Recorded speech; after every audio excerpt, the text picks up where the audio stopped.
இப்ப திருவண்ணாமலையில பாஜக சார்பில் போட்டியிடக்கூடிய அஸ்வத்தாமனை வந்து இரண்டாவது இடத்துல வர விட்டுறாதீங்க, அதிமுகவை இரண்டாவது இடத்துக்கு ஓட்டு போடுங்கன்னு சொல்லி ஏவா வேலுவே வந்து சொல்றது வந்து நீங்க எப்படி பாக்குறீங்க சார்? நான் ஏற்கனவே சொல்லியிருக்கேன், பாரதிய ஜனதா கட்சி கூட்டணியில் இருந்து அதிமுக வெளியேறியது அவர்கள் 2 பேருக்கும் உள்ள இருக்கின்ற ஒரு அண்டர்ஸ்டாண்டிங். அதாவது கள்ள கூட்டணி அது நல்ல கூட்டணியாக கூட அவர்களுக்குள்ள இருக்கு. அதுதான் ஏவா வேலு சொல்லியிருக்கிறது நமக்கு நிரூபிக்குது. அவங்க வந்து இப்போ குறிக்கோள் என்னன்னா, பிரதான எதிர் சக்தியாக பிஜேபி தலைமையிலான தேசிய ஜனநாயக கூட்டணி இருக்கு, அது மக்கள்கிட்ட வாக்குகளில் பிரதிபலிக்கக்கூடாதுங்கிறதுல 2 பேருமே குறியா இருக்காங்க.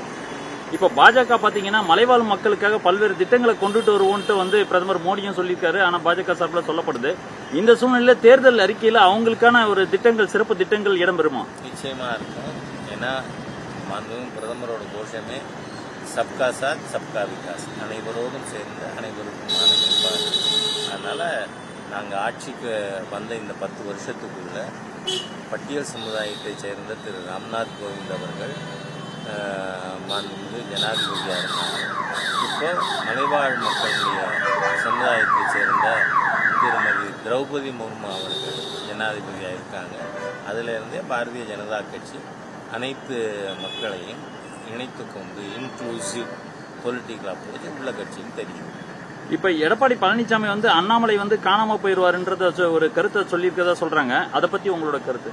நான் ஒரு விஷயத்த சொல்றேன், இந்த எசப்பாட்டுக்கு எதிர்பார்ட்டு போடுறதுங்கிறது தேவையில்லாது.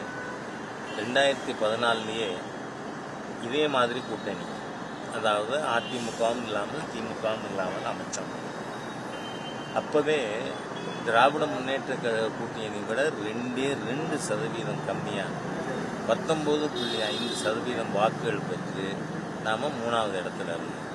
இந்த 10 ஆண்டுகளில் பாரதிய ஜனதா கட்சி நல்ல வளர்ச்சி பெற்றது. பிரதமர் அவருடைய திட்டங்கள் மக்களுக்கு சென்றடைந்து இருக்கிறது. அதனால் இந்த முறை வாக்கு சதவீதத்திலும் சரி, பாராளுமன்ற உறுப்பினர்கள் எண்ணிக்கையிலும் சரி, திராவிட முன்னேற்ற கழக கூட்டணிக்கு மாற்று பாரதிய ஜனதா கட்சியின் தலைமையிலான கூட்டணியே அப்படிங்கிறது நிரூபணம்.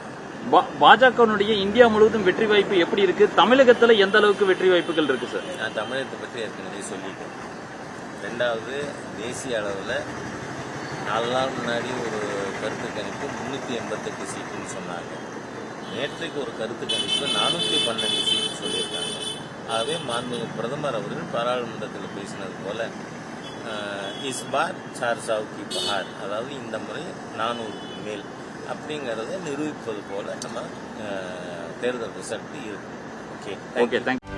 செய்திகளை உடனுக்குடனும் துல்லியமாகவும் தெரிந்து கொள்ள சப்ஸ்கிரைப் பண்ணுங்க.